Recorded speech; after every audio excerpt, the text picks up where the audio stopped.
Jacob Ross, and I'm an opinion writer for The Daily. And hi, my name is Thomas Crow, and I'm also an opinion writer for The Daily. In today's take, we'll be talking about Greek culture, specifically fraternities and sororities, just because it's been such a hot topic recently, especially with the footage of the University of Oklahoma's Sigma Alpha Epsilon fraternity, and a video surfaced of some of the fraternity members singing a very racist anthem. So with that in mind, we'll be discussing whether fraternities are good or bad, what should change about them, and how the media is sort of playing a big role in that.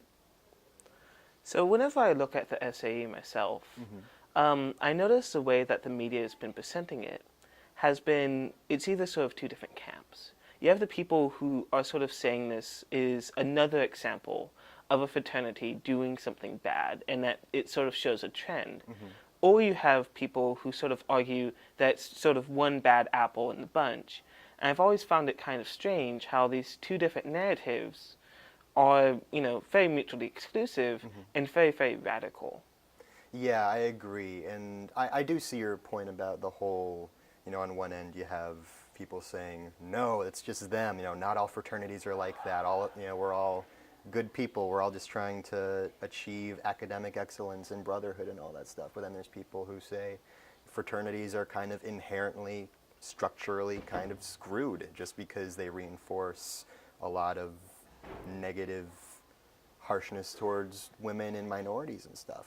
Even just me, as, a sort of natural Seattleite, I sort of side with the camp that just says no fraternities at all.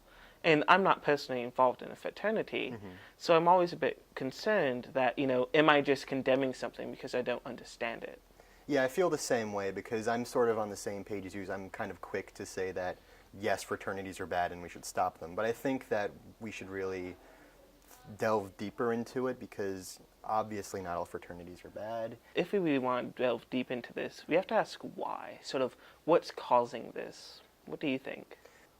I think what's causing this really is a lack of openness. I feel like whenever something bad happens in a fraternity, like you said, a lot of people are willing to just leap on the defense. You get a lot of statements from fraternity leaders saying, no, this isn't like that, and I'm sorry, and it's never going to happen again, and we're going to do this and that. But a lot of the time it feels like it never happens. It's one thing to shut down a chapter for fraternity, and it's another thing to have an open dialogue and accept responsibility for the actions of the people in it, I agree. And I feel like responsibility we have to look at, because I feel like a lot of people, when they're coming into the fraternity system, sort of coming into college in general, you get this idea. You're thinking, oh, college is going to be this. I'm going to be drinking every night. I'm never going to study. It's going to be so awesome, so cool. It's going to be just like in these college movies. And then when you sort of get here, you realize, wait a minute, that's not the case.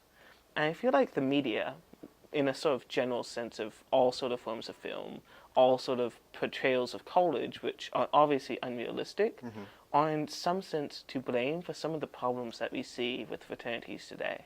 Yeah, I agree that the media, going back to that, definitely plays a big role, especially when people see that sort of thing in the newspaper. They see all this negativity, they see all these terrible things happening surrounding these fraternities.